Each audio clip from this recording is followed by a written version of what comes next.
du fruit de l'esprit. Quand on parle du don, c'est quelque chose que tu as reçu. C'est un don.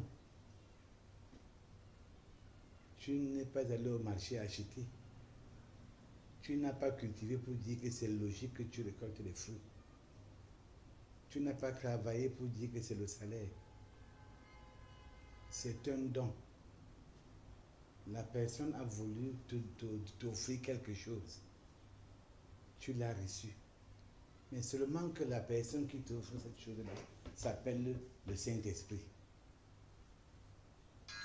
Et il ne fait rien sans son amour. Il ne fait rien sans l'autorité divine. Il ne fait rien pour rien. Donc, cette personne qui t'appelle là, qui te trouve ce don-là, t'appelle le Saint-Esprit. Il a quelque chose de particulier, le royaume de Dieu. Alors, nous sommes appelés, nous sommes chrétiens. Depuis le jour que tu as accepté Jésus-Christ, tu as ainsi agrandi le royaume de Dieu. Il y a eu plus une âme dans le royaume de Dieu. C'est pourquoi il y avait la joie le jour que tu es né de nouveau. Au ciel, les anges ont dansé pour toi. Ils ont célébré. Un concert était organisé au ciel pour toi. Et le Saint-Esprit, ne voulant pas que nous soyons orphelins, nous soyons sans repère, nous qualifie, nous dote de quelque chose de particulier. Et il ne voudrait pas te donner un don pour que tu mettes dans la poche et dises que j'ai un porte-monnaie fourni. Mais seulement que le don, c'est pour servir. La différence qu'il y a entre le don que donne le Saint-Esprit et tout autre don, c'est que ce que tu reçois de ton Père, c'est pour toi. Si je t'achète un téléphone, c'est ton téléphone. Amen. Amen. Mais le don du Saint-Esprit, c'est pour que tu serves la communauté. Et il s'arrange à ce que chacun reçoive quelque chose. Si tu es enfant de Dieu et que tu es fidèle dans une communauté, le Saint-Esprit se rassure que tu as quelque chose de particulier qu'il a mis en toi. Et cette chose-là, c'est pour servir les autres. Alors, ce que je reçois, c'est pour te servir. Si je reçois le don de prophétie, qui est un don du Saint-Esprit, quand on est à ce niveau-là, parfois nous entrons en transe avant de prophétiser. Et quand j'ai fini de prophétiser, c'est même toi qui vas encore me dire ce que j'ai dit. Amen. Tu ne connais même pas ce que j'ai fait, je viens de dire. Le Saint-Esprit s'est servi du vase, il m'a accordé ce don, et maintenant, j'ai donné une parole qui doit faire du bien à la communauté. Quand Dieu va dire sous l'onction du don du Saint-Esprit que je vous aime, écoutons, cet amour-là, ce mot-là touche grandement notre cœur parce que ça, c'est Dieu qui vient de me le dire, qu'il m'aime. Amen. Donc, le don, c'est pour fonctionner, c'est pour servir. Le don n'assure pas le salut. Le don du Saint-Esprit n'assure pas le salut. La sœur a si bien mentionné, les dons du Saint-Esprit est le fruit, pas les fruits, le fruit de l'Esprit. Le don du Saint-Esprit, nous l'avons dans le livre de 1 Corinthiens chapitre 12. Est-ce qu'on peut lire ça maintenant? 1 Corinthiens chapitre 12.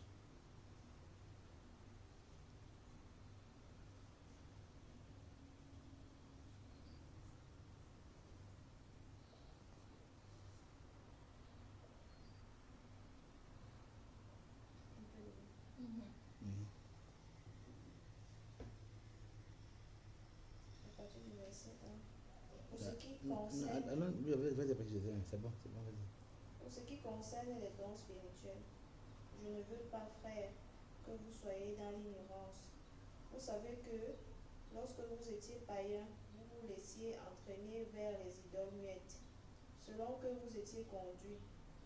C'est pourquoi je vous déclare que nul, s'il parle par l'Esprit de Dieu, ne dit Jésus est anathème, et que nul ne peut dire Jésus est le Seigneur si ce n'est par le Saint-Esprit. Il y a la diversité de dons, mais le même Esprit. Diversité de ministères, mais le même Seigneur.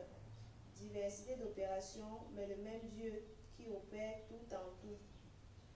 Or, à chacun la manifestation de l'Esprit est donnée pour l'utilité commune. En effet, à l'un est donnée par l'Esprit une parole de sagesse, à un autre une parole de connaissance selon le même Esprit, à un autre la foi par le même Esprit, à un autre le don des guérisons par le même Esprit, à un autre le don d'opérer des miracles, à un autre la prophétie, à un autre le discernement des esprits, à un autre la diversité des langues, à un autre l'interprétation des langues. Un seul et même Esprit opère toutes ces choses, les distribuant à chacun en particulier comme il veut. Car comme le corps est un et a plusieurs membres, et comme tous les membres du corps, malgré leur nombre, ne forment qu'un seul corps, ainsi est-il de Christ. Amen. Amen. Alléluia. Amen. Je viens de voir, si j'ai bien compris, que ce don-là, c'est pour l'utilité commune.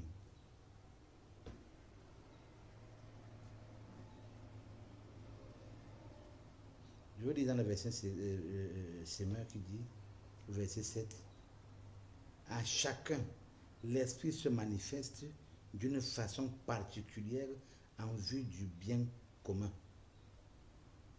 À chacun, l'Esprit se manifeste d'une façon particulière.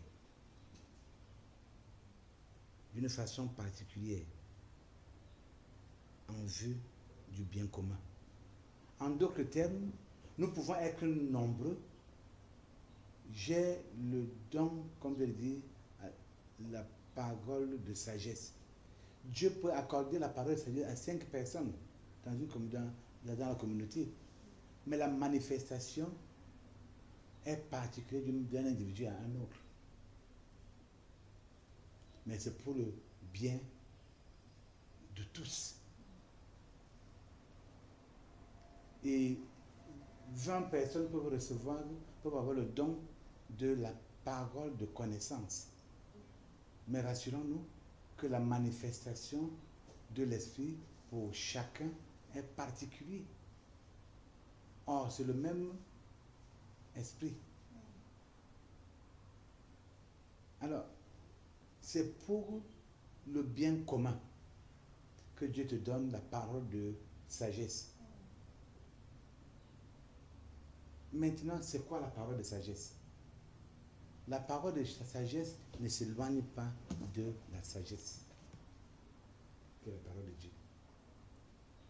La parole de sagesse, c'est que nous sommes en train, nous sommes peut-être butés dans la communauté, nous sommes devant une difficulté. Il y a peut-être une chose qui est un problème là, et le Seigneur te donne une parole de sagesse. Et tu vas dire, est-ce qu'on peut lire tel passage? Quand nous lisons, ça résout parfaitement le problème. Il n'y a plus de commentaire. Tu vois que cette parole-là a servi, a été utile à la communauté, n'est-ce pas? Tous sortons gagnants. Nous sommes en paix. Dieu nous a tous apaisés. Maintenant, si on veut voir la parole de connaissance, oui, quand on rend ministère, parfois Dieu nous conduit dans la parole de connaissance.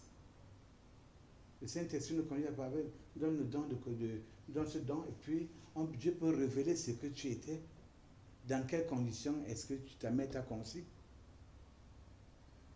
Amen.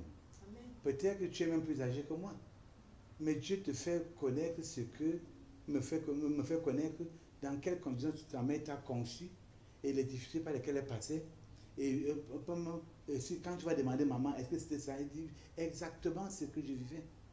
Ben, tu l'avais jamais dit. Et par le connaissance te dit pourquoi est-ce que tu es dans cette situation, ainsi de suite. Il y a quelqu'un comme, oui, elle manifeste souvent, il n'a pas de connaissance ici. Quelqu'un, est-ce que quelqu'un n'a pas mal à tel endroit? Pas de connaissance. Et effectivement, quelqu'un va se dire, oui, j'ai mal. Et quand on va prier pour toi, te voilà guéri. Si il n'y a pas cette parole de connaissance, tu rentrais avec cette maladie. Amen. Et Dieu le donne pour l'intérêt de tous. Et ce n'est pas seulement ça. La parole de connaissance peut aussi te déshabiller. Oui, te dire la bêtise que tu as commise hier, comme tu viens faire le sérieux ici, c'est la bêtise que tu as commise hier. La parole de connaissance. La sœur parle, bon, la Bible parle encore du don de foi. C'est un don du Saint-Esprit. Ce don-là, ce n'est pas la foi par laquelle tu as cru au Seigneur Jésus. C'est un don supplémentaire. Tu es capable de croire à quelque chose que nous ne pouvons même pas accepter. Amen. Amen. Aussi simple que ça. Une parole de foi. On nous a fait part du dernier passage de Nabanké en Côte d'Ivoire, de ce qu'un homme est mort depuis un certain temps, il était à la morgue. Et sa femme va recevoir de Dieu que si on amène le corps de son mari, là où le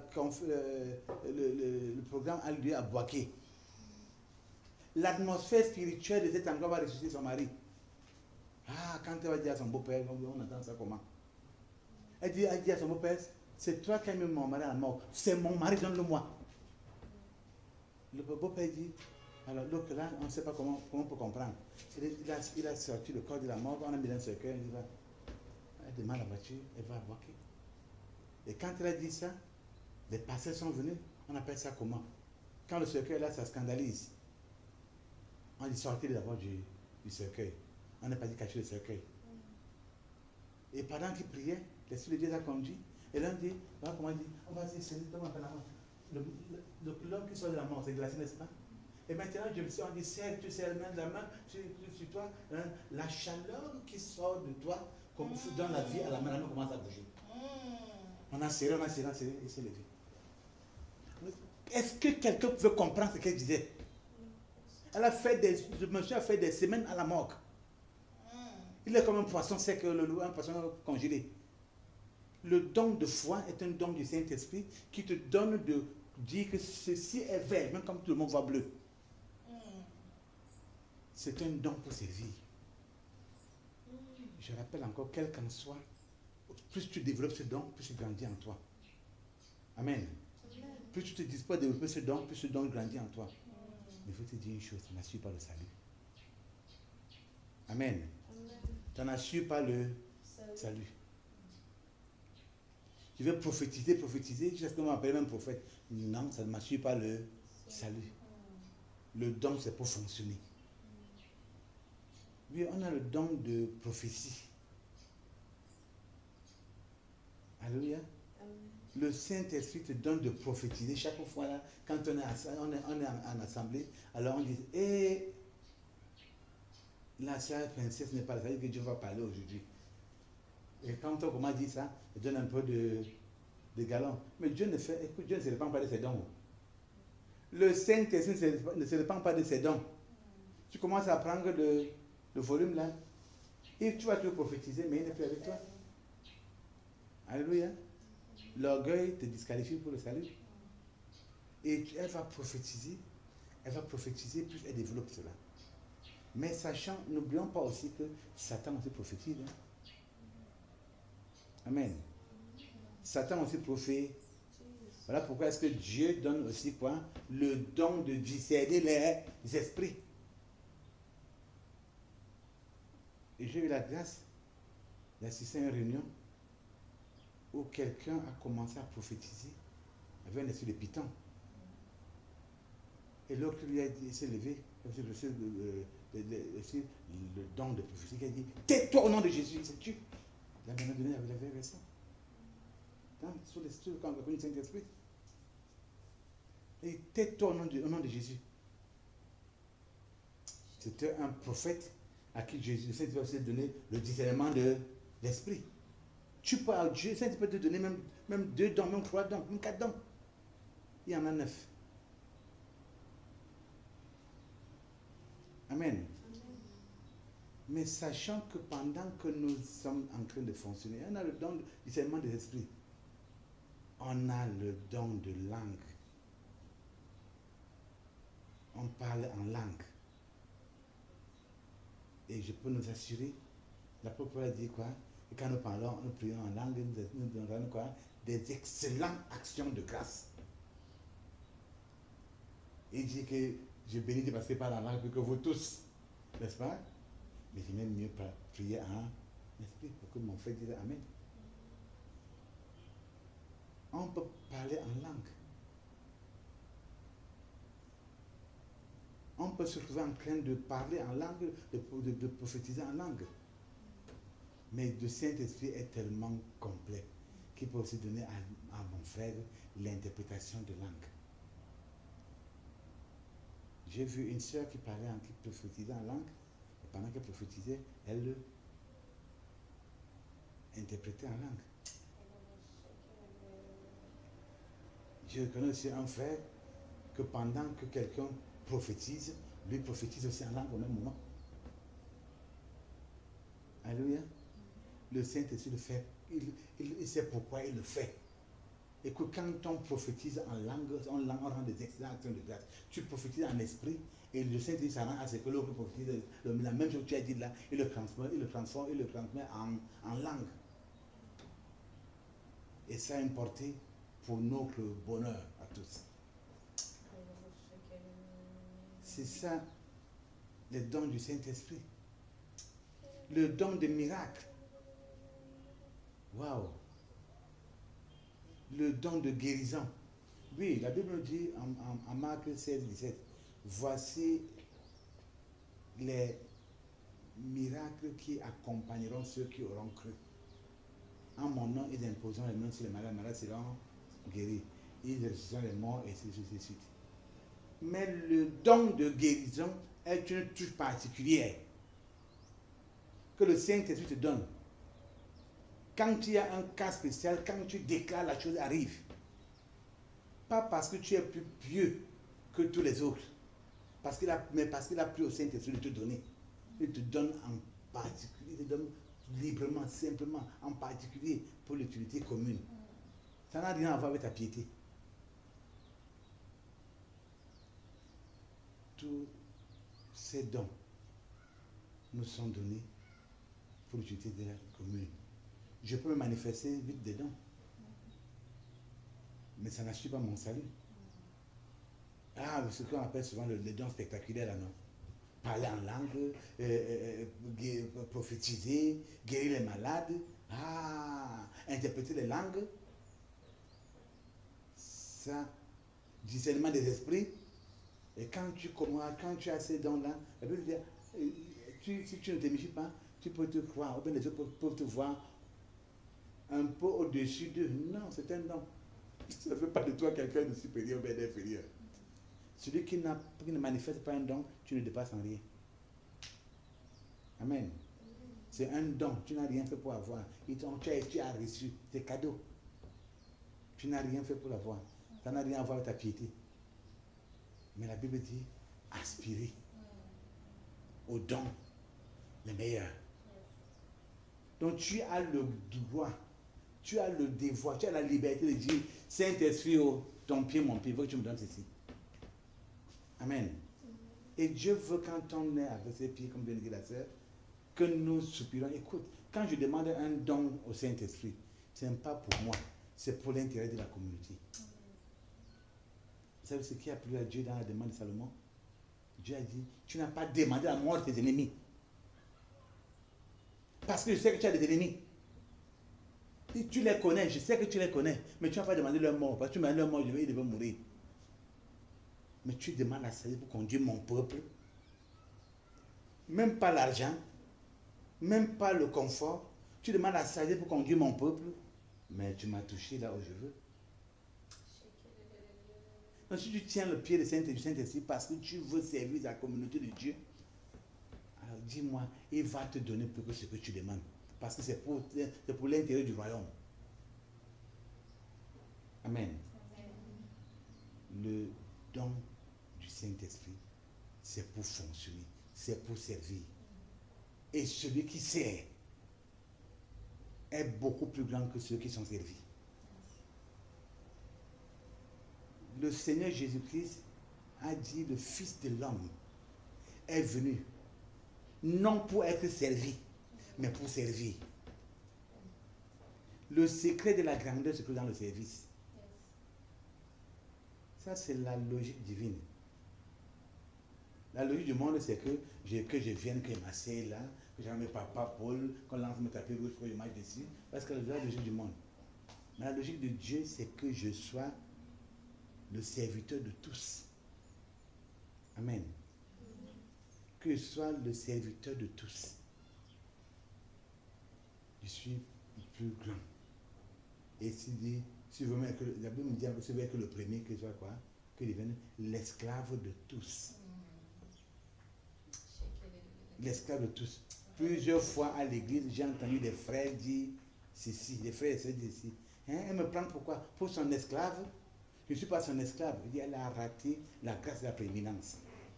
Elle est passée à côté de la prééminence. Si quelqu'un fait de toi son esclave, il est en train de te d'ouvrir la porte pour la prééminence. Alléluia. Alléluia.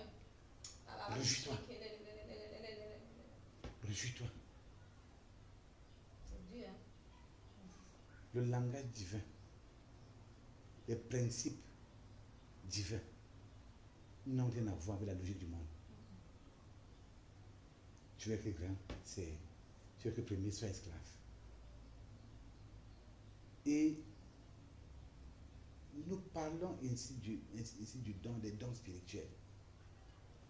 Frère, si tu veux servir l'église de Jésus-Christ et que tu te mettes à part, que tu dises à Dieu, je veux que tu m'équipes de dons pour servir. Alors tu touches le cœur. S'il te plaît, ne parle pas des lèvres. Parle du cœur. Quand tu parles du cœur, l'action suit. Je l'ai dit tantôt, quand le cœur est engagé, tout le corps suit. Amen. Quand le cœur est engagé, tout le corps suit. Oui, ma fille ange, ma fille princesse, je sais une chose, c'est que le jour que ton cœur sera engagé pour quelqu'un là, la parole de papa pourra plus valoir. Oh, l'amour a des raisons. La parole de papa pourra, parce que le cœur est engagé, tout le corps va suivre. Si je m'amuse, tu vas me renier. Ok. Normalement. Hey. Alors, l'amour de ma vie. Quand tu demandes de cœur, de tout ton cœur, le don pour servir le corps de Christ, pour servir le royaume de Dieu, écoute, tu touches Dieu. Alors, je ne voudrais pas que tu demandes de tes lèvres. Quand c'est de ton cœur, le peu qu'il va te donner, tu vas entrer en action. Et puis il va dire, celle-là est qualifiée.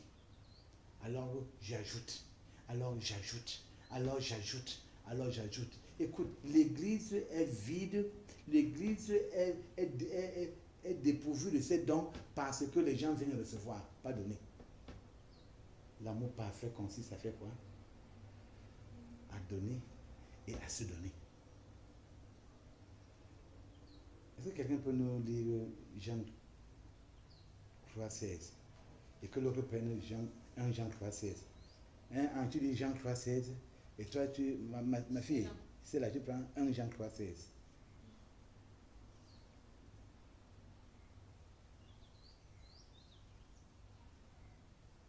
Jean 3,16, une résistance tous les jours.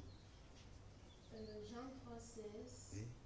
Car Dieu a tant aimé le monde qu'il a donné son Fils unique, afin que quiconque croit en lui ne périsse point, mais qu'il ait la vie éternelle. Wow. Amen. Si tu mets un peu, change un peu le monde là par ton nom, voilà. Car Dieu a tant aimé le monde. Non, change le mot monde par toi. Car Dieu a tant aimé Ange qu'il a donné son Fils unique. Formidable, toi, à ce niveau. Maintenant, dis 1 Jean 3,16. 1 Jean 3,16. Nous avons connu l'amour en ce qu'il a donné sa vie pour nous. Nous aussi, nous devons donner notre vie pour les frères. Ah, c'est un ordre. Nous devons donner nos vies pour les frères. Alors tu te poses la question. À l'église, qui est prêt à donner sa vie pour les frères? Nous avons connu l'amour à ce qu'il a donné sa vie pour nous. Nous donnons un exemple à suivre. Nous aussi. Il n'a pas dit nous pouvons donner. Nous devons donner nos vies pour les frères. Combien d'entre nous sont prêts à donner leur vie pour les frères? C'est son problème, non? C'est lui qui a cherché. Quand tu le vois faire comme ça, ce qui lui arrive là, c'est parce qu'il a péché. Il a ouvert une porte dans sa vie. Pourtant, c'est un frère. Tu as vu? Donne ta vie pour le frère. Prends la cause du frère. Défends la cause de la sœur. Nous devons donner nos vies pour les frères. Les païens ont beaucoup de choses à enseigner. Nous voyons des bandits donner leur vie pour leurs collègues. Je ne croyais pas. Il va mourir. Pourtant, en disant ce qu'il se passe, il connaît, il va vivre. Mais il préfère mourir pour cacher la vérité. Mais il n'y a que le chrétien qui veut recevoir. Là, on a l'église des frères où Dieu va dire, je reçois. Je n'ai rien contre recevoir. Mais depuis que tu reçois là, qu'est-ce que tu as fait, ce que tu as reçu? C'est un don. Le don est là, ça dort dans ta vie. Tu veux résoudre le don parce que tu as vu un frère exceller dans ce don-là. Je reçois. Qu'est-ce que le Saint-Esprit a dit? Écoute, le verset 7 nous dit que le Saint-Esprit s'arrange à donner à chacun de nous quelque chose pour l'utilité commune. En d'autres termes, tu as reçu quelque chose. Dieu ferme des dons naturels, des dons spirituels. Tes talents naturels, le Saint-Esprit l'utilise pour des dons spirituels. Le don de servir, on appelle ça l'église. On vient toujours quand le culte a commencé, et puis on s'assoit. Qui a nettoyé les bancs sur lesquelles tu t'assois chaque dimanche? Le simple fait de nettoyer une table, une chaise, est suffisant pour gagner des âmes au Seigneur. Parce que celle qui venait avec sa jolie robe blanche, et elle s'assoit, elle vient voir sa robe est salie. Attends pour qu'elle vienne demain. Parce qu'elle n'est pas encore fermée. Nous ne voulons pas servir. Si nous considérons ce salon comme un lieu de culte, un lieu où nous venons recevoir des bénédictions de l'Éternel, quels sont ceux qui lavent ce sol? Tu le vois chaque jour propre. Je ne sais pas si en lavant ce sol, tu es en train de pécher contre Dieu. L'amour parfait consiste à donner et à se donner. Nous avons connu l'amour en ce qu'il a donné sa vie pour nous. Dieu a tant aimé Ange qu'il a donné son Fils unique. Il n'a pas aimé Ange, il a tant aimé Ange qu'il a donné son Fils unique. Ange a connu l'amour en ce qu'il a donné sa vie pour elle. Toi aussi, tu devrais donner ta vie pour des frères. Tu n'étais qu'une sœur quand Jésus mourait pour toi. Et tu te vois supérieur à tout le monde entier pour mourir pour un frère. L'amour que Dieu nous donne est un amour sacrificiel. Ce qu'il attend de nous, c'est un amour sacrificiel. Combien sont-ils prêts à mourir pour leur Dieu? Tu passes, on se moque de ton Dieu, tu t'envoies, ce n'est pas ton problème. On se moque de ton Dieu, tu passes. Tu peux te moquer du Dieu des musulmans, il passe. Mais que les chrétiens, dans leur Dieu ne leur disait rien, on vient seulement le voir quand on a besoin. Donne-moi Seigneur, donne-moi, fais-moi Seigneur.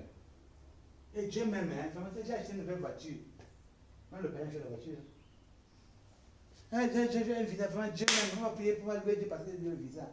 Dans l'avion, il n'y a pas que toi, il y a des païens. Qui ont des visas?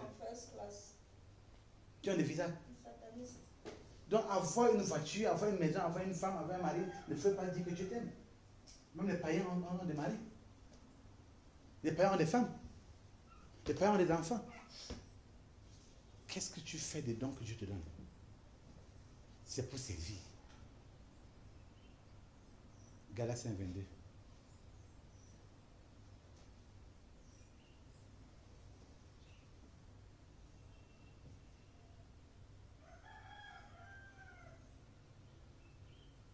Galates 5, 22. Mais le fruit de l'esprit, c'est l'amour, la joie, la paix, la patience, la bonté, la bénignité, la fidélité, la douceur, la tempérance. Formidable. Il y a combien de fruits là-bas? 9. Hein? 9? Faux. Il y a un seul fruit. Tu as lu comment? Un seul fruit. Le fruit de l'esprit. Ce n'est pas le don de l'esprit. C'est un seul fruit.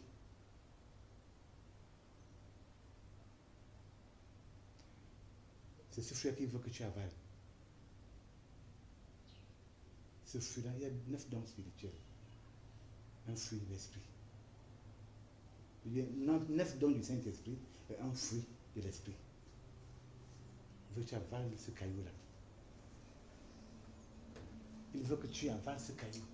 C'est un fruit que tu veux te faire. Ne dis pas de mâcher. Quand tu vas le mâcher, tu vas déchirer, n'est-ce pas? Il faut que ta dent touche. Il faut que tu avales. Et que ça reste au cœur. Le prix de l'amour. Le fruit de l'esprit, c'est l'amour. Et Dieu ne demande pas de dire seulement ce que tu aimes, ce que tu aimes. Assure-toi que tu as véritablement aimé tes ennemis. Que tu as suffisamment prié pour ceux qui te persécutent. Le fruit de l'esprit, c'est ce qui qualifie pour le salut. Tu ne peux pas prétendre être un chrétien si tu te sépares de l'amour. 1 Jean 4 lui dit, Dieu est amour. Quand on regarde Dieu, dans tout ce qu'il dit, dans tout ce qu'il fait, son amour est là. Il ne se sépare pas de son amour. Le fruit de l'esprit, c'est l'amour. Est-ce que tu as travaillé ce fruit-là? C'est le caractère qui instruit le salut. On va voir un chrétien colérique. Il vient prêt à s'emporter pour tout. Dieu veut que tu ailles à l'école de l'amour. Ça doit se travailler. C'est un caractère qui doit se travailler au prix de nos genoux. Au prix de nos genoux. Gémir jusqu'à ce que Dieu t'amène. Il n'y a pas d'école sans épreuve.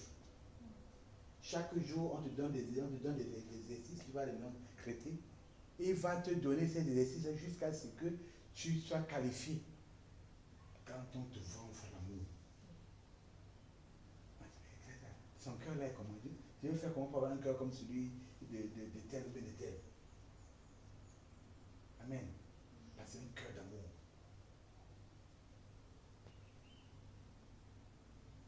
N'oublions pas que le monde attend avec un ardent désir, un désir ardent, la révélation des fils de Dieu. Le monde veut apprendre le vrai amour des enfants de Dieu. Vous savez que Marie de Magdalene était une belle femme. Elle était une très belle femme. Hein? Très très belle femme. Elle était une prostituée de haut rang. Est-ce qu'elle ne peut pas ressortir dans la Bible? Elle était une prostituée de haut rang. Elle n'allait pas vers Marie de Magdala qui voulait, mais qui pouvait. Parce que sa carrure donnait à ce qu'on ne s'approche d'elle n'importe qui s'approche d'elle. Quand on te dit qu'elle a un parfum de nasse économique d'une année de salaire, pour avoir ce parfum, pour un homme ordinaire vraiment en Israël, tu dois avoir une économie d'un an de salaire de travail. Et quand ça a connu les disciples de Jésus, c'est pas n'importe qui. Mais pourquoi est-ce qu'elle a tant aimé le Seigneur Jésus? Parce qu'elle a vu quelqu'un qui l'aime tel qu'elle est, pas pour ce qu'elle est. Pour la première fois, elle a vu un homme qui l'aime sans demander ce qu'elle possède. Qui l'aime simplement. Qui l'aime simplement sans demander les dessous de sa jupe. Il a même négocié cela avec elle. Et donc, ce genre d'homme existe encore. C'est dans ce monde. Un homme qui m'aime tel que je suis. On va commencer partout, même après la mort de Jésus, elle était là derrière. Le monde attend que tu manifestes ce amour. Que Christ a manifesté pour elle. Oui. Que les jeunes frères te voient du haut de sa carrure, de son aisance matérielle, financière, et voient même beauté. Que tu l'aimes tel qu'il est, pas pour ce qu'il a. On a besoin de cet amour. Le monde attend avec un ardent désir la révélation d'amour des enfants de Dieu. Mais aujourd'hui, le sang de la haine, c'est dans ce milieu des enfants de Dieu. Je ne parle pas avec la sœur si, elle m'énerve. Je ne parle pas avec le frère si, il m'énerve. Si tu veux dire quelque chose, écoute, Jésus-Christ est mort pour elle. Je sais que tu sais qui t'élève là, Christ est mort pour elle. Même parce que Jésus est mort pour elle, elle l'a. La joie. Qu'est-ce qui a ôté la joie du milieu des chrétiens? Paul dit, je vous donne un commandement, réjouissez-vous toujours dans le Seigneur. C'est à l'impératif, réjouissez-vous toujours dans le Seigneur. Je vous le répète, réjouissez-vous. C'est à l'impératif. C'est un ordre. Mais dis-moi un peu là. Le pourcentage le plus élevé des malades de l'AVC dans l'église, parce qu'on a ôté la joie du cœur. Tout t'énerve, tu portes tout, et ça joue sur toi.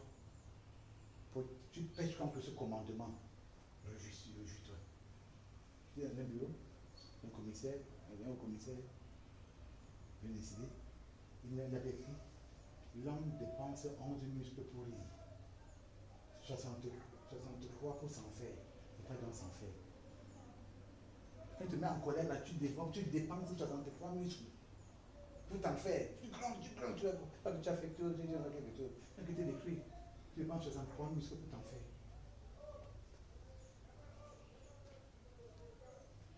Christ dit, le fruit de l'esprit, c'est la joie. Et Dieu ne dit pas seulement pour dire, il a mis sur pied qu'un mécanisme. Il dit, venez à moi vous tous qui êtes chargés et fatigués. Quel qu'en soit le poids de ton problème qui te fatigue, viens à moi. Qu'est-ce que Dieu te donne? Tu donnes quoi? Le repos. Est-ce qu'on va appeler le repos selon Dieu? Ce n'est pas te coucher dormir. Non, ce n'est pas ça le repos. Ce qui s'arrange à ôter l'amertume qui est en toi. Donc quand tu veux même t'inquiéter, quand tu penses à ce problème-là, il y a un peu de place à l'inquiétude dans ta vie. Il a ôté. Viens t'aider. Toi qui es fatigué et chargé, il te rassure qu'il t'a donné du repos. Le fruit de l'esprit, c'est la joie. C'est ce que j'ai aussi appris. Hein. C'est pas ce que toi tu as appris ce soir-là. Waouh, la paix. Laisse un peu ce que tu fais là, ma fille. Ça ne t'aide pas maintenant. La paix. Écoute, quand on dit être en paix, recherche la paix. Le fruit de l'esprit, c'est la paix. Tu ne peux donner que ce que tu as. Amen. On Mais si tu n'es pas en paix, tu vas donner la paix. Manque de tranquillité, tu ne peux pas avoir la paix. Tu n'as pas de paix. Pourquoi tu n'as pas de paix? Voici. Par quoi? Pour quelle raison? N'est-il pas mort à la croix pour toi? N'est-il pas encore assis sur le trône pour que tu viennes à ses pieds, déposer tous tes fardeaux pour avoir la paix? Quelqu'un disait que la paix, shalom, couvre tous les domaines de notre vie jusqu'au nouveau commencement. Donc 8 dimensions. Tous les domaines. Tu n'as pas de paix, pourquoi? Dieu dit, le fruit de l'esprit, c'est la paix. Et quand tu es en paix, tu peux distiller la paix. On dit, recherche la paix. En d'autres termes, tu es un havre de paix. Quand je viendrai voir ma soeur en Suisse, je dois me rassurer qu'avant de partir, j'ai enlevé cette anxiété pour y mettre la paix. Si je suis en paix, je transmets. Je ne négocie pas, je transmets seulement. Comme disait un prédicateur, je ne monte pas au public pour transmettre des connaissances. Je monte au public pour transmettre ma vie. Parce qu'il m'arrange à ce que Dieu me rende ministère, premièrement. Et ce que je dis, c'est ma vie que je transmets. Le fruit de l'esprit, c'est la paix. Dis-moi un peu là. Combien de personnes sont-ils en joie près de toi? Si tu es un havre de paix. Beaucoup de maris ici, dehors, préfèrent rester dehors boire. Je connais un homme qui buvait tous les soirs. Il avait un chef d'entreprise, c'est qu'il dépensait le soir de passer le salaire de ses ouvriers. Et quand tu vas quitter la nuit, pour rentrer chez lui, tu achètes le laisser passer. Un beau paquet de soya ou quoi ça. Quand il toque à la porte, madame ouvre, il t'en savait passer, il va dormir. Parce qu'il ne peut pas rester avec elle. S'il ne peut pas rester ensemble sans faire problème. Laissez passer. Sans faire problème. Cet homme était riche, il est mort pauvre. Très pauvre. C'est quoi, Stella? Tu te reconnais quelque part? C'est très amusant, vraiment. J'imagine seulement le paquet de soya là parce que madame, si elle ne voit pas ça, elle va broder. Je comprends. Oui. Tu ne peux pas rentrer le soir et sa soeur et sa femme vous racontent de belles histoires. Non. Pas dès qu'elle passe la journée à rire avec les gens. Dès que le mari garde la voiture.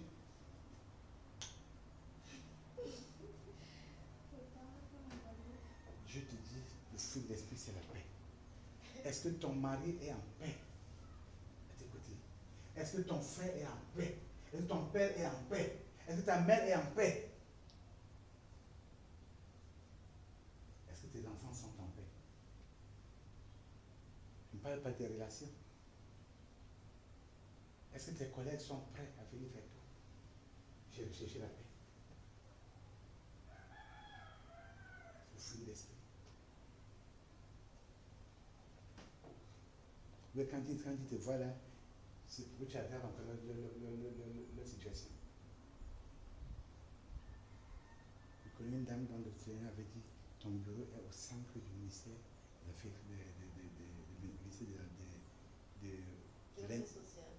de l'intérieur. Chaque année, elle monte en grade, on change le bureau, tout le monde, mais le sien reste là. On change de mettre ce bureau. On peut l'aménager, mais elle reste là.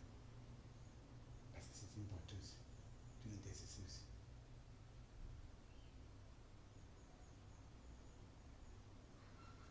Ses collègues se sont rassemblés un jour comme on aime bien titiller les chrétiens, un peu amuser la galerie, et d'arrêter cette blague sur la confidence de vous tous. Personne ne dit non. C'était la confidence de tous. Et ce jour que celui de prière a eu lieu dans un bureau, son patron faisait partie. Était sa confidence. Est-ce que tu es un âge de paix? Qu'est-ce qui t'empêche d'être une femme de paix? C'est le matériel? C'est quoi? Parce que tu es élevé socialement? Que tu vas minimiser ton mari? Qu'est-ce qu'il y a? Pourquoi tu n'as pas été en paix avec ta soeur spirituelle? Parce que tu as plus d'argent qu'elle. Et parce qu'elle a un petit voiture Corolla. Toi, tu roules en. Je ne sais pas comment on appelle ça, quoi. C'est même petit, Range Rover aujourd'hui. Tesla. C'est la Ou c'est l'avion. Donc, comme tu roules en ça, alors elle est devenue petite, un peu plus. Tu n'as plus rien à faire avec Christelle. La Bible parle de la paix. C'est le fruit de l'esprit. C'est le caractère qui assure le salut. C'est pas les dons. Un autre fruit de l'esprit. De Dieu dit, composant du fruit de l'esprit. La patience. La patience. La patience. Les chrétiens sont tellement impatients aujourd'hui. Tu vas trouver une jeune chrétienne, si les gens font beaucoup de jeunes filles, si d'ici 25 ans.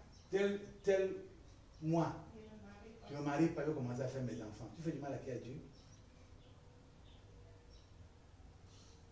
Demande-toi si tu es qualifié. Est-ce que tu es épouse selon Dieu? Tu es épouse selon Dieu. Tu es même épousable. Regarde ton caractère. Wow. Parce que pour Dieu, la Bible me dit, celui qui a trouvé une femme a trouvé quoi? Le bonheur. Mais est-ce que tu sais ton caractère là? Tu es vraiment le bonheur là pour lui? C'est l'enfer. C'est l'enfer, le malheur. Le monde dit qu'une femme, le monde dit que la femme, selon le monde, c'est celle qui a la capacité parce qu'il n'y a rien. Lui, dans des villages, elle est la femme, non? Elle fait passer une nuit avec le non, elle est la femme. Mais pour Dieu, tu peux avoir 40 ans avec quelques femmes. Est-ce que tu es femme? Le Seigneur t'attend. Ta femme, selon Dieu, est celle à qui on va tout dire. Qui est prête à tout supporter. Qui est prête à accompagner. Qui est prête à se soumettre en tout. Qui est prête à négocier une raison pour quelque chose, une situation dont elle a raison, elle négocie. Qui chaque jour est en train de demander à Dieu simplement la stratégie nécessaire, la stratégie qu'il faut pour que mon mari me comprenne. Qui est en train de prier pour son mari. Tu vois, quand Dieu disait à Abraham, fais exactement ce que Sarah te demande, c'est pour rien. Parce qu'elle priait. Elle parlait à Dieu de son mari. Tous les grands hommes sont difficiles. Tu as connu un grand homme? Il est difficile de caractère. Vous pouvez parler d'un homme qui était difficile dans la Bible? Hein?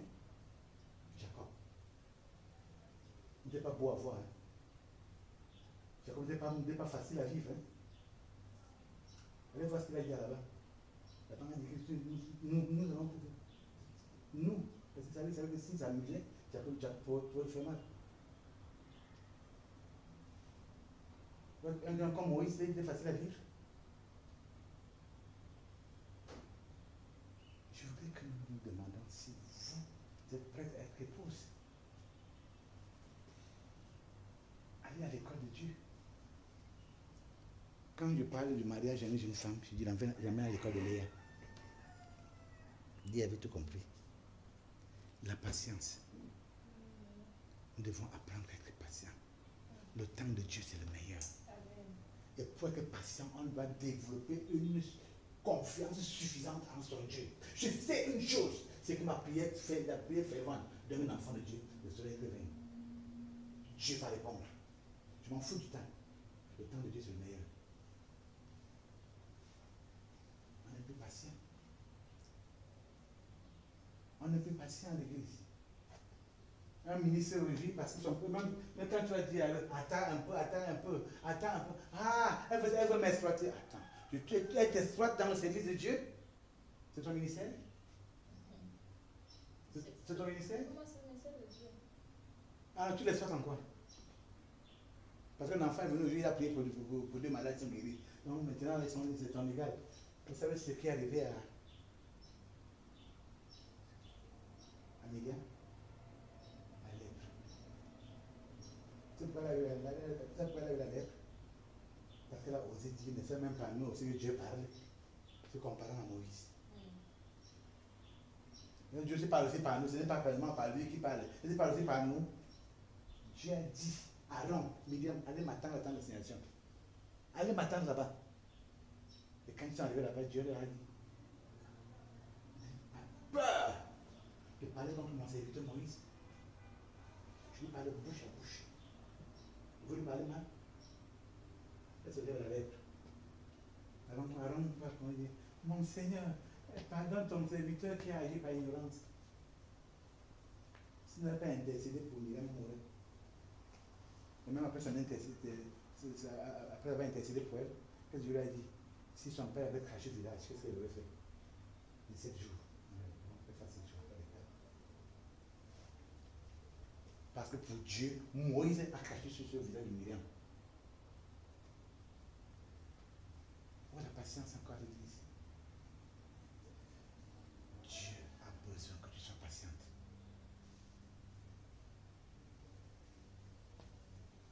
Dieu veut que tu sois. Oui, l'autre fruit, c'est l'amabilité. J'ai entendu quelqu'un dire que le caractère se trouve à l'église, mais on appelle ça encore l'attitude. Donc, on fait un travail avec précision, se trouve dans le monde. Allez même voir, même dans tous les domaines, les païens sont aptes, les chrétiens ont le caractère. J'ai entendu quelqu'un dire que c'est plus facile de travailler un mondain que de travailler avec un chrétien. On ne veut pas fournir d'efforts, on voit le spirituel dans tout. Ce sont les sales frères, on va prier. On a fait frère, on va prier. L'amabilité. Regardons un instant, les chrétiens ne veulent plus être. J'ai aimé ton intervention, comment tes ambitions. Écoute, ne sois pas infirmière, sois une infirmière de distinction. Amen. Arrange-toi à être précise. Écoute, j'ai vu des infirmières essayer de perfuser mon enfant. Parce qu'elle n'arrive pas à. On a paralysé la main parce que l'injection. Parce qu'elle n'a pas pris le temps d'apprendre. Elle n'a pas pris le temps d'apprendre. Et quand j'ai grandi ainsi, je dis, va t'envoie, tu touches mon enfant. Quand sa colère arrive, on avait une prise. Parce que c'est la peine de se bâtir, de se former. L'aptitude de faire des chrétiens. On n'est pas apte. On doit chercher à exceller en toutes choses. Je ne veux pas faire l'apologie de l'âme. Elle fait tout pour donner meilleur d'elle-même, dans tout ce qu'elle fait. Mais quand elle a gagné un truc ici, elle a fait quelque chose de distinction. Même dans le ministère, elle a peut-être en train de créer quelque chose. L'amabilité. C'est un caractère que le Saint-Esprit attend de nous. Que nous développons. Si on demande ce que tu as demandé à Dieu avant-hier, il ne va pas savoir. Pourtant, tu as qu'à dire, tu as parlé de la prière pour demander. Toi, quand tu demandes, tu oublies. Tu vois, c'est Dieu qui se rappelle.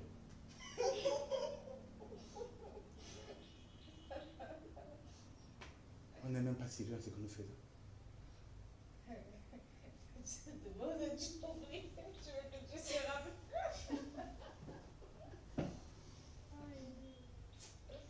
Amen. La bonté. J'aimerais que nous fassions quelque chose. Il m'était arrivé un jour de me lever et de dire à Dieu, Seigneur, je veux voir un peu ton cœur d'amour. Je me suis mis à prier quand j'étais à 22 heures. Je commence, je sentais ma mère en train de dormir dans quelque part. Je voyais, et je me suis réveillé à 6 heures du matin, j'ai dit, pourquoi ce jour s'est levé? Et écoutez, si j'avais demandé aussi à Dieu que la lune s'arrête, ce jour-là. Pour que tu aies passé de son cœur d'amour. C'est tellement beau. Chaque département du fruit de l'esprit est sujet d'un programme profond de prière. Parce qu'il faut que chacun de nous soit investi de ce caractère. Yes. Ce n'est pas le don du Saint-Esprit qui donne le salut, c'est pour fonctionner. Le caractère fait la différence. Yes. Quel qu'en soit le don, quel qu'en soit l'onction que tu as sur toi, quel qu'en soit ce que tu as bâti pendant 10 ans avec l'onction, ton caractère peut le décrire en 2 jours. En deux jours. L'aptitude, la bonté. Aujourd'hui, on ne connaît plus s'il existe la bonté au monde. On dit les Camerounais sont mauvais. Et on me dit qu'au Cameroun, il y a 66% de chrétiens. Je ne sais pas si c'est chrétien, mais c'est chrétien. On dit que le Cameroun est mauvais. Les Camerounais sont mauvais. Il n'y a plus de bonté au Cameroun.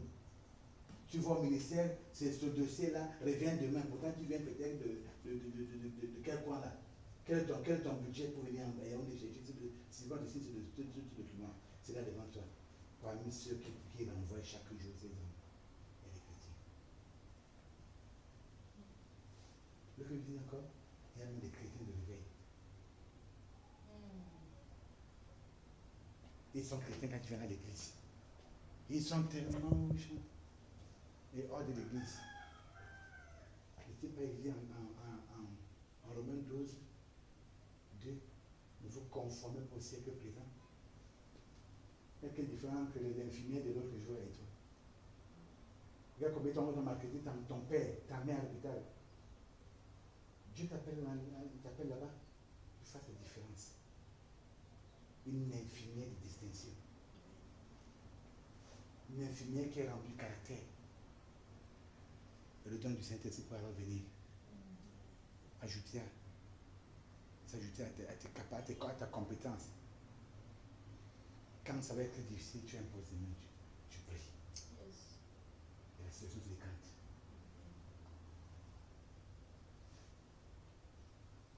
Nous parlons de la bonté. Est-ce qu'on a encore des cœurs bons aujourd'hui? Dans l'église, est-ce qu'on voit encore la bonté là? Quand on regarde l'église aujourd'hui, quand on regarde même les serviteurs de Dieu, combien est-ce qu'ils se combattent entre eux? Il y a encore la bonté là-bas? Je ne parle pas des chrétiens, pas des serviteurs de Dieu. Quand tu entends un serviteur de Dieu se déployer dans une situation, c'est qu'il y a un intérêt. Pas d'intérêt, pas d'action. Écoutez, il existe les apôtres. Allez, Étienne. Étienne était apôtre. Étienne était prophète. Il n'était qu'un diacre, non? Un serviteur. Écoutez, c'est lui qu'à sa mort, Jésus-Christ était debout à la droite de Dieu. Si Jésus est debout, que font les anges? Comment? Les archanges sont comment? Ils sont tous debout pour accueillir le héros. Parce qu'il y avait un cœur bon. Sans la bonté, tu ne peux pas servir Dieu. Tu ne peux pas aimer Dieu. Et si tu ne peux pas aimer Dieu, c'est pas moi que tu dois aimer. Tu peux aimer papa, papa va te donner 100 francs, 200 francs. Ça, c'est pas l'amour. La bonté. Nous parlons du fruit de l'esprit. On n'est pas sorti de là. La fidélité. Waouh! La première personne qui est infidèle, c'est moi. Seigneur, je prie pendant que nous partageons. Tu changes mon caractère. Je viens d'une école de fidélité.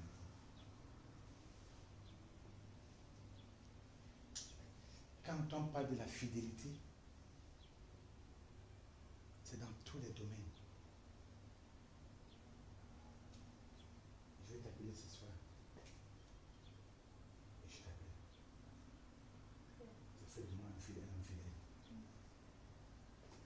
veux venir chez toi ce soir. Je viens. Et je viens. C'est tout.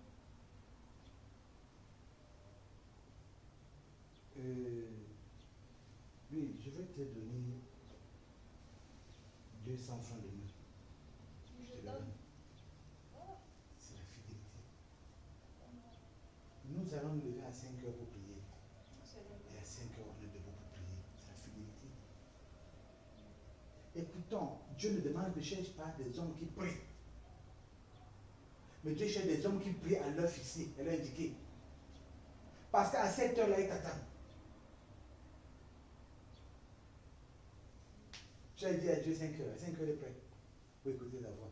Si tu viens à 7 heures, finalement, qui est le Dieu de l'autre?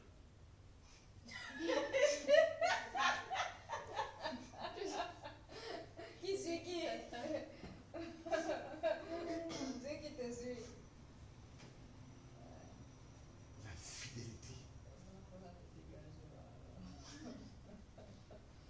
La fidélité. Qu'on voit que tu es un enfant fidèle. Que tu es une jeune fille fidèle.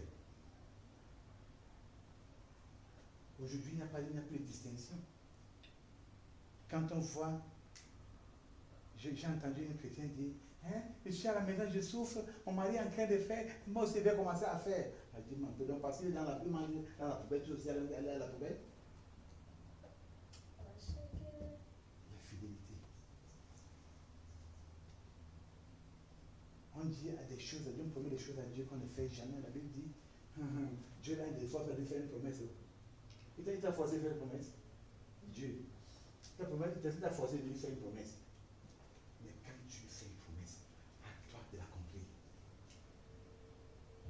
Dieu a honoré les fidèles. Si tu as fait une promesse à Dieu, tu n'as pas accompli, l'occasion t'est de demander pardon à Dieu pour commencer une nouvelle base. Parce que Dieu veut que nous soyons fidèles. Dieu nous appelle d'attendre au couloir de la fidélité. Fidèle, si tu es fidèle pour les petites choses. Ah, il va te donner. C'était combien de talents? 5 talents. Tu as été fidèle, tu en as gagné combien? 5 autres. Il a donné quoi? 10 villes à gouverner. Dit le livre de Luc. Et celui qui n'avait pas fructué son talent, il a même arraché ça. Il a donné à celui qui avait 10. Il a commandé de villes à commander 11 villes. Gouverneur de 11 villes. C'est un grand homme, n'est-ce pas? Dieu t'attend. La fidélité. Tu es chosen, oui. Tu es de Golden, oui. Tu es. Et alors, quand Golden se rassemble, je veux dire, une fois sur 5, tu es présent. Et tu dis, tu es Golden. Et tu veux, quand tu arrives, le jour où tu arrives là, on entend ta voix. Un princesse.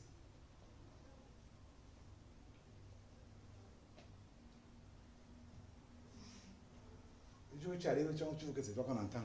Et c'est toi qui donnes les ordres. La fidélité. Qu'est-ce que Dieu avait dit au départ? Et qu'est-ce que nous sommes en train de faire? Oui. Les deux derniers, c'est la douceur. Papa Paul, tu n'es pas doux. Dieu nous attend au cours de la douceur. Il veut nous voir manifester tout ça. Là où tout le monde se lève, oh. Amen. On avait un étudiant ici à l'université qui, quand tu entends parler du Parlement, quand le garçon c'était le Parlement, tous les étudiants étaient là. Il en a voulu s'approcher comme lui. Il a pu fuir. Son oncle était professeur à l'université. Il a accepté les États-Unis. Il a dit à son oncle, je veux que tu me trouves une femme au Cameroun, une chrétienne. Il n'a pas demandé une de telle ou telle tribu. Mais pendant le soulèvement, vous avez des chiens faisaient n'importe quel désordre là. Il y avait une jeune fille qui était douce. Douce. Et de sa douceur, son enseignant dit, je sais que tu es chrétien. Et elle va demander à son professeur, comment est-ce que tu le sais? Tu n'es pas une marque sur le corps qui prouve que tu es chrétien. Mais malheureusement, pour ainsi dire, ça va dans le faire. Elle va paraître sa tête. Parce que je veux le signe de Jésus.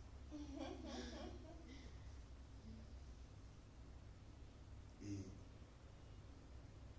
il a invité la jeune fille, elle a fui parce que on ne savait pas ça va, n'est-ce pas? La troisième fois, elle l'a menacée, elle est revenue. Elle est dit pourquoi elle appelait. Elle les a mis en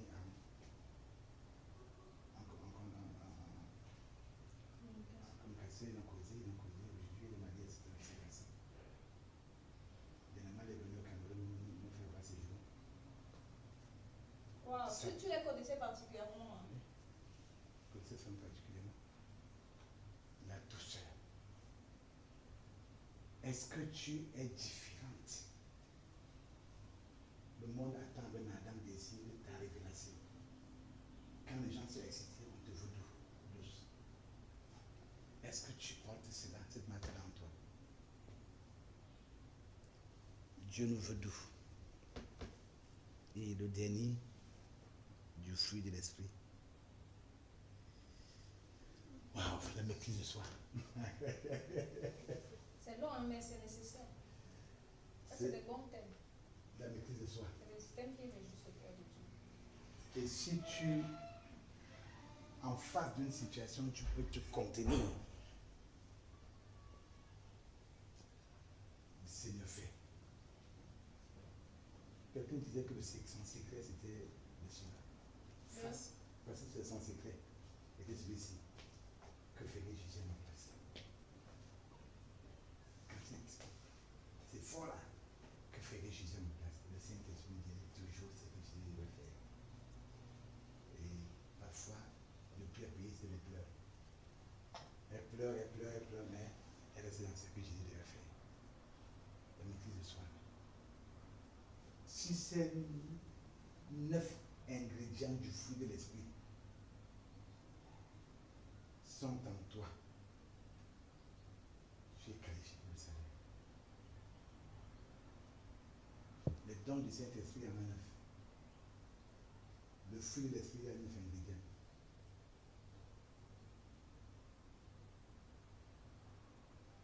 Si ces qualités sont en toi, tu es qualifié pour le salut.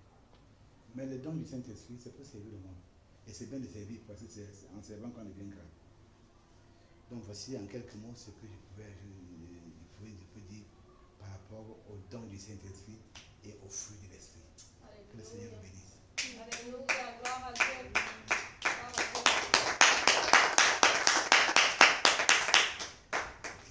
Amen. Merci Papa Paul pour cet excellent partage. Je pense que quand on parle du fruit de l'Esprit, le ciel est en ébullition. Parce que on touche au cœur de Dieu. On touche à ce que Dieu aime. Et Papa Paul a dit qu'il n'y a qu'un seul fruit. Et ce fruit-là, c'est l'amour. N'est-ce pas? La joie, la paix, la tempérance, ce sont les dérivés de l'amour. Mais il n'y en a qu'un seul. Lorsque nous sommes amour, on a la maîtrise de soi. Parce que l'amour, c'est Jésus. Ça veut dire ressembler à Jésus. Parce que finalement, Jésus est amour. On peut dire que Jésus, si l'amour c'est un cœur, alors Jésus c'est un cœur dans lequel se trouve la tempérance, la maîtrise de soi et tout ça. Et ça doit être ça, le but de chaque enfant de Dieu. C'est ce qui va nous qualifier au salut. Pour la petite histoire, moi, quand j'étais dans mes débuts de la foi, quand un prophète, je voyais un prophète qui il entrait et disait, mince, le livre là, derrière sa couverture, c'est bleu, sans avoir tourné. Je disais, mince, le gars là, c'est celui qui dort seulement avec Dieu ici. Hein. Et nous autres aussi là, on va arriver un jour. J'étais influencée. Sauf que demain, c'est le gars qui va me dire, gars, on fait comment? Je dis, ok. C'est Dieu qui t'envoie me dire que on fait comment ou bien... En fait, je vois encore la faiblesse de ces gens que j'avais placés très haut. qui finalement mentait facilement, couchait facilement. Et je me disais, Seigneur, qu'est-ce qui se passe? Je n'arrivais pas à faire la différence entre le don de l'esprit et le fruit de l'esprit. Je me disais que si tu vois juste, si tu as les paroles de connaissance, c'est que Dieu t'aime jusqu'à... C'est pour ça qu'il te montre ça, il ne me montre pas. Et c'est comme ça qu'on m'a trompé ici dehors. Je suis tombée dans les mains des charlatans. Princesse, je suis tombée dans les mains des gens qui m'ont roulé dans la boue. Jusqu'à ce que je réalise que on ne se compare pas, hein. Mais t'es de loin bêta. Sauf que je ne connaissais pas ma valeur. N'est-ce pas? On doit connaître son identité. Ce qui te donne la valeur aux yeux de Dieu, c'est ton caractère. Parce que le don, Dieu le donne à n'importe qui. Amen. Ok, on va passer un moment de prière après tout ce que nous avons entendu.